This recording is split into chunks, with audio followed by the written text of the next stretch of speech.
పూనంనేని సాంబశివరావు గారు అడిగిన విషయాలకి మొదటి జవాబు ఏంటంటే వారు ఇది కేంద్రం ఏమన్నా ఈ పీడిఎస్ సిస్టమ్ రేషన్ సిస్టమ్ మార్చి డీబీటీ డైరెక్ట్ క్యాష్ ట్రాన్స్ఫర్ ఏమన్నా ఆలోచన ఉందని మా ప్రభుత్వం ఏం ఆలోచన లేదు, కేంద్రం ఏం ఆలోచన చేస్తుందో మాకు ఐడియా లేదు.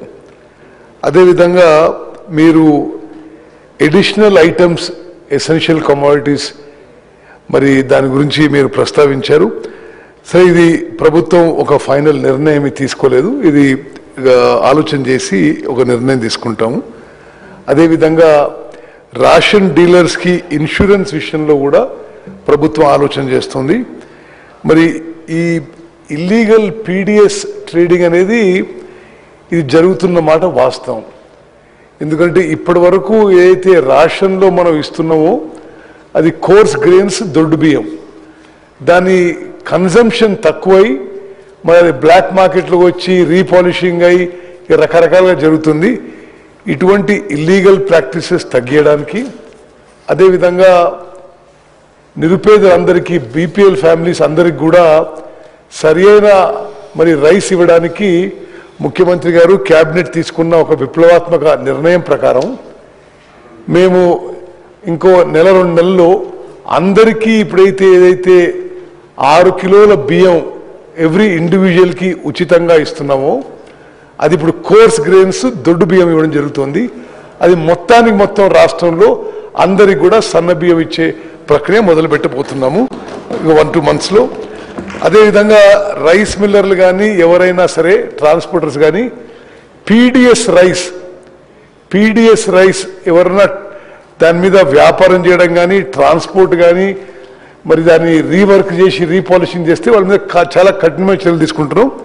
ఈ మధ్యనే ఉమ్మడి నల్గొండ జిల్లాలో ఈ పీడిఎస్ వ్యాపారం చేసే 3 మీద మరి పీడీ యాక్ట్ పెట్టి జైలుకు పంపేయడం జరిగింది. అదేవిధంగా మీరు వేరే గౌరవ సభ్యులు అడిగారు, ఇది 50 కిలోల బస్తాలో అంత రేషన్ అంత బియ్యం ఉండడం లేదని. వాస్తవం కొన్ని చోట్ల జరిగింది ఇది. అందుకోసమే మేము కొత్తగా తీసుకున్న నిర్ణయంలో అన్ని ఎంఎల్ఎస్ పాయింట్స్లో మరి వే బ్రిడ్జ్ పెట్టే ఒక ప్రక్రియ మొదలుపెట్టినాం. అదేవిధంగా మరి గౌరవ ముఖ్యమంత్రి గారు క్యాబినెట్ తీసుకున్న నిర్ణయం మేరకు ఈ సంక్రాంతి తర్వాత రాష్ట్రంలో ఎంతమంది బీపీఎల్ కుటుంబాలు ఉన్నారో, ఎంతమందికి ఎలిజిబిలిటీ ఉందో అందరికీ రేషన్ కార్డు ఇవ్వబోతున్నామని చెప్పి నేను మనవి చేస్తున్నాను. అదేవిధంగా మరి రాజశేఖర రెడ్డి గారు అడిగినట్టుగా ఇది వీటికి కమిషన్ విషయంలో కూడా తప్పనిసరి అది పరిశీలన చేస్తాం.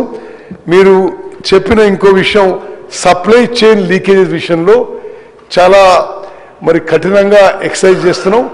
మీరు అన్నమాట వాస్తవం. మరి డీలర్లు ఈ సప్లై చైన్లో లీకేజీలో తక్కువ రావడానికి వాళ్ళు ఇబ్బంది పడకూడదనే విధంగా we're trying to control the supply chain leakages. ఈ గన్నీ బ్యాగ్స్ 500 గ్రాములు ఉండే మాట అది already taken into consideration. Gunny bag already taken into consideration. అయితే ఈ ట్రాన్స్పోర్టేషన్కి ఇతర ఛార్జీలకి 21 రూపాయలు సెంట్రల్ గవర్నమెంట్ ఇస్తుంది, అది డీలర్లకు ఇవ్వడం లేదని మీరు చెప్పిన విషయం సరే తప్పనిసరిగా అది పరిశీలిస్తాము. మరి ఇంక్రీజ్ ఇన్ షాప్స్, మరి ఇప్పుడు మేము తీసుకున్న నిర్ణయం మేరకు ఈ మధ్య అంటే పోయిన ప్రభుత్వంలో ఒక 4000 కొత్త తండాలు గ్రామ పంచాయతీలుగా ఏర్పడ్డాయి. అక్కడ ఎక్కడెక్కడైతే వయబిలిటీ ఉంటుందో తప్పనిసరిగా కొత్త రేషన్ షాప్స్ ఇస్తాము. కానీ మా అనుభవం ఏంటంటే మరీ ఎక్కువ రేషన్ షాప్స్ ఇచ్చినా ఉన్న వాళ్ళకి ఒక్కొక్కరికి వాళ్ళ దగ్గర ఉన్న రేషన్ తగ్గిపోయి వయబిలిటీ కావడం లేదు. సో అందుకోసమే మరి మేము ఎక్కువ రేషన్ షాపులు ఇవ్వడానికి మాకు ఎటువంటి ప్రాబ్లం లేదు. కానీ రేషన్ షాప్ ఎవరికైతే ఇస్తామో వాళ్ళకి వయబిలిటీ ఉండే విధంగా కూడా చూసుకోవాల్సిన అవసరం ఉంది. కాబట్టి అది పరిశీలన చేస్తున్నామని చెప్పి మనవి చేస్తూ స్పీకర్ గారు